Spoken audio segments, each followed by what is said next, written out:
We're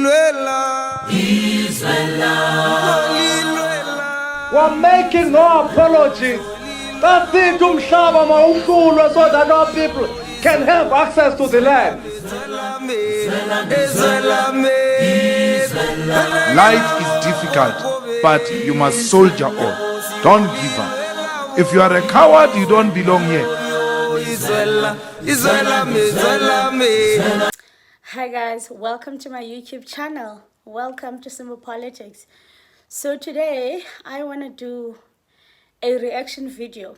So I was watching the podcast of SMWX by Dr. Sizwe Mpofu Welch. Shout out to SMWX. You can go and subscribe. He had an interview with Nhlamulo, the spokesperson of the MK party. So there's quite a few things that Nhlamulo has said that I want to react to. And to be honest, I do feel like there's quite a few things that Sizwe could have asked that he didn't ask. I felt like that interview, honestly speaking, it did not have substance of a spokesperson, and I could be wrong. This is my opinion. Trigger warning: if you're an MK member and you might feel triggered by watching this, rather don't watch. I am doing a reaction video on Nhlamulo's interview. So what I've seen him and what when you saw, if you watched the interview, our conclusions might not be the same. But just before I get right into it, I do want to start with Sizwe. I feel like he did not ask, like there's nothing important that they spoke about. Like there's nothing that, like on Forum Zegelo speaking about the stance of the MK, and ask Nhlamulo to dive deep and tell us what are the stance of the MK, what is the MK seeking to do, how are they seeking to liberate the Black Africans, because that's what they've been preaching for. How are they planning to exactly do that? What is their plan in engaging in parliament moving forward?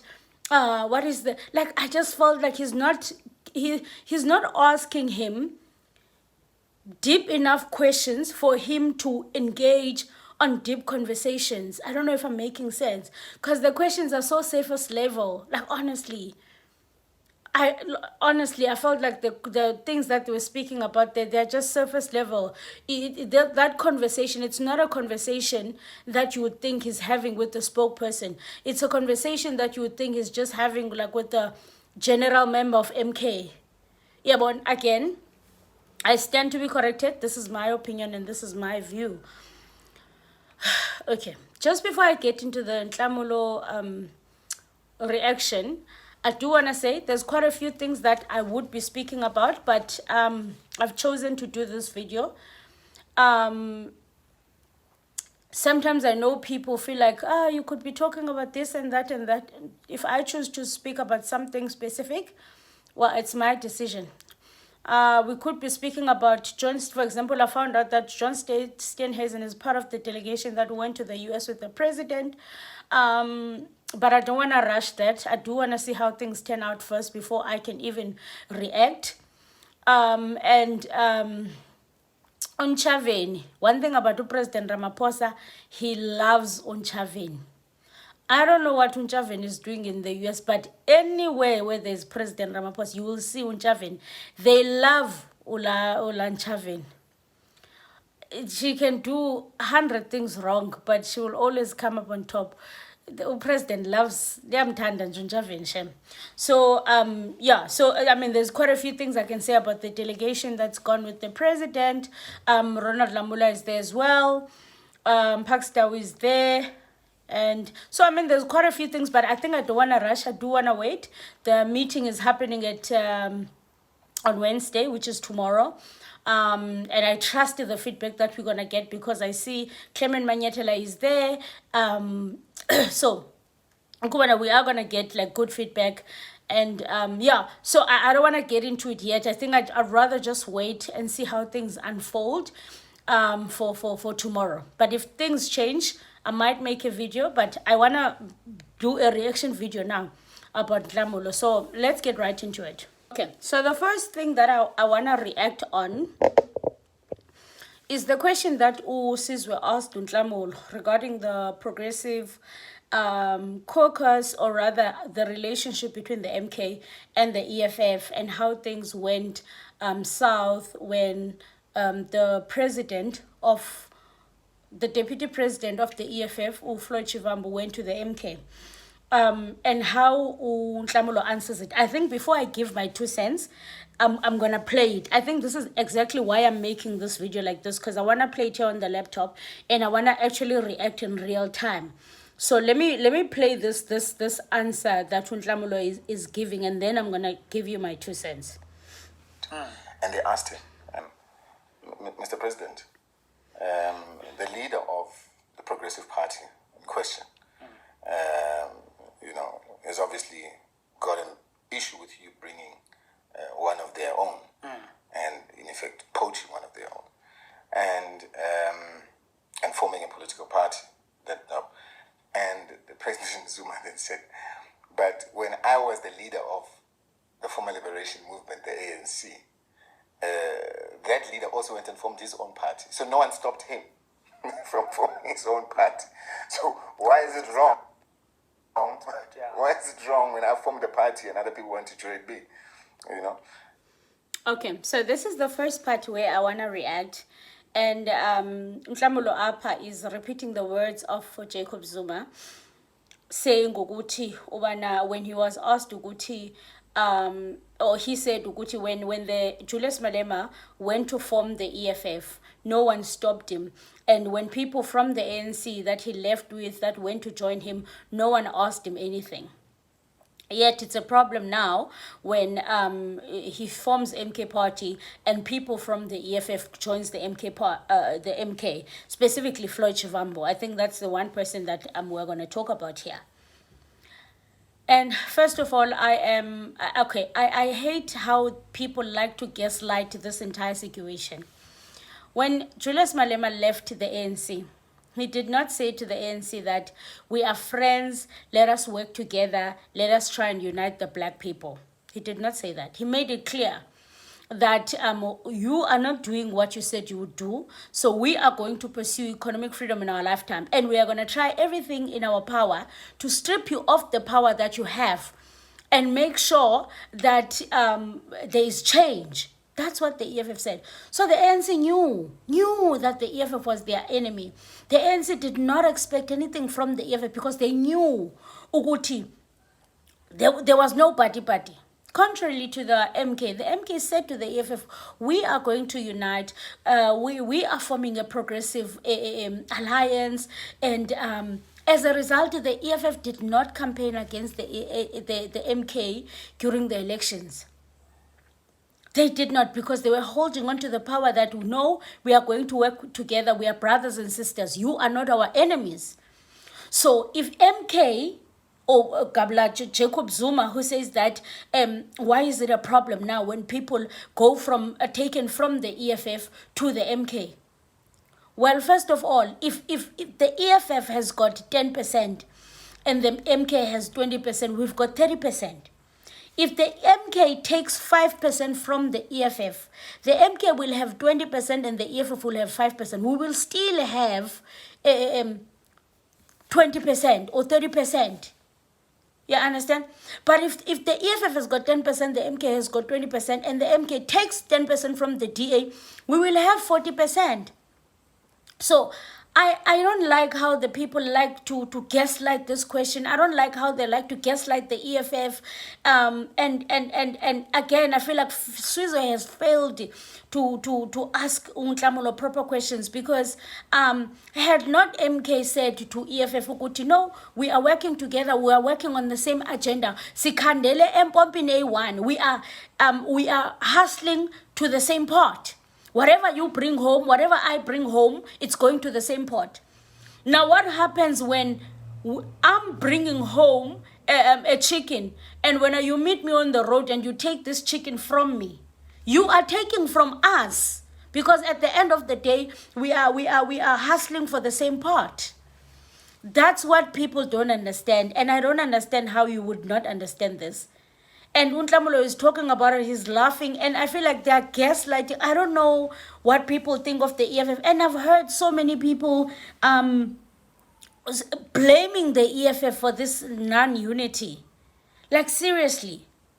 So the MK needs to let go of this, they need to choose if they want to be a unity with the EFF, or if they want to take from the EFF. Because if you treat us like this, we will treat you accordingly. And now the EFF is reactionary to what has happened to them, and now everybody wants to blame the EFF. What? And I'm disappointed that this is coming from Jacob Zuma himself.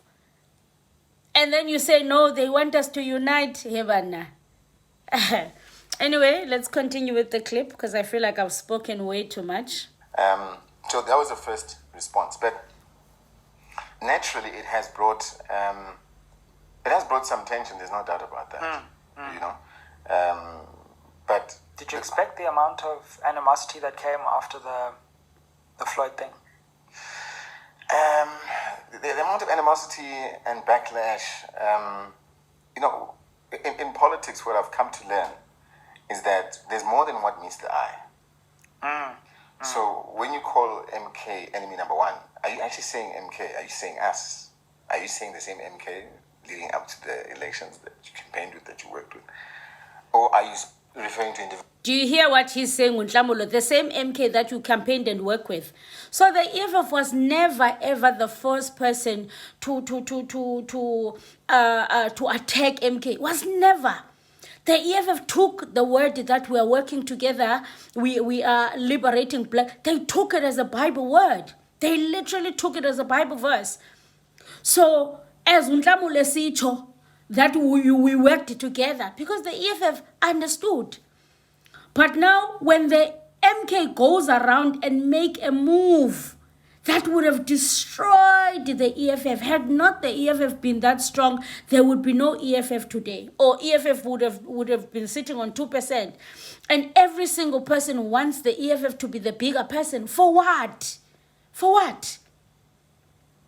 A move that the MK did that could have destroyed the EFF. Aye, guys. No. Individuals, you know, who happen to play a leadership role. But the problem again is that, you know, it creates a very dangerous narrative, because if we're going to be talking about uniting as black parties and uniting black people, Sure. We, in as much as it is not the kind of scenario or outcome they would have wanted or we would have wanted that would have led to this, we need to focus on how do we advance the agenda of taking power, because that's what we need to be doing, and emancipating and liberating our people. So another thing now that they expect us to do, they expect us to move forward. Forget that the EFF could have died and collapsed. Forget about that and move forward and take power. How is the MK going to take power when they are not fishing from the new people that are not voting, but fishing from the people that are already voting for the EFF, whom you are saying you want to unite with? How is that going to help you? So that's why at one point when they said MK is enemy number one, and I was asked, well, what's your take on that? I said, yes, MK is enemy number one against the GNU. Oh, really? Because, you know, we're not fighting, and we will never, you know, in any way fight with progressive parties when our agenda and our aim is to unite the same progressive parties into taking power. So why is the MK not taking people from the DA, from the GNU, from the IFP? Because even IFP is part of the GNU. Poach people from the IFP, because you are not, you said most, you don't want to unite with the IFP. You want to unite with the EFF.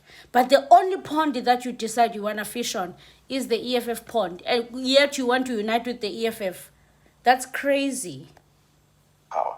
And we're focusing on the path to power. It's about how do we take power. But we're not going to be taking power if there's going to be skirmishes and fighting amongst ourselves. And there's ways, I believe, to deal with those kind of things, because they become counterproductive. Before you know it, you know, we as political parties and the leaders are going to be used as catalysts now by even our own supporters. Sure. To fight each other, because we would have set a wrong precedence amongst ourselves.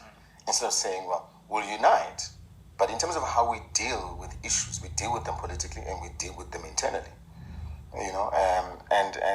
What we would have thought would have been a mature way of that separation. Now everybody wants the EFF to act mature. For what, guys? For what? Nhlamulo is saying what we could have done is they could have dealt with these things behind the closed doors and not tell the followers. Even before Julius Malema said MK is enemy number one, we were pushing that they need to cut the ties. Everybody was pushing. Fighters, I remember from December, fighters were not having it. We need to cut this thing. Julius Malema just came out this year to say MK is enemy number one. We were pushing for it from the word go. We said we are tired. The MK can't celebrate people from the EFF joining MK, clapping hands, doing press conference on our name. And then you want to say, Ukuti, we could have acted in a mature way. What? That's absolutely insane. That's crazy for me. Crazy. And that move from that political party to MK suddenly turned out to be something else. What did you expect? But such is politics, and they obviously have their reasons for what they're doing. And they will obviously one day probably share. But so now MK is the victim now. MK can go fly a kite for all I care. The day they are genuine and what they say is what they actually mean, that's the day we will take them serious. But for now, I don't take MK people serious at all. Anyway, guys, I think I've spent so much time already. If you don't know who I am, my name is Dissapointed. Please subscribe to this channel. It is free of charge. Let's meet in the comment section because I feel like I'm boiling. And I've only reacted to a smaller part, but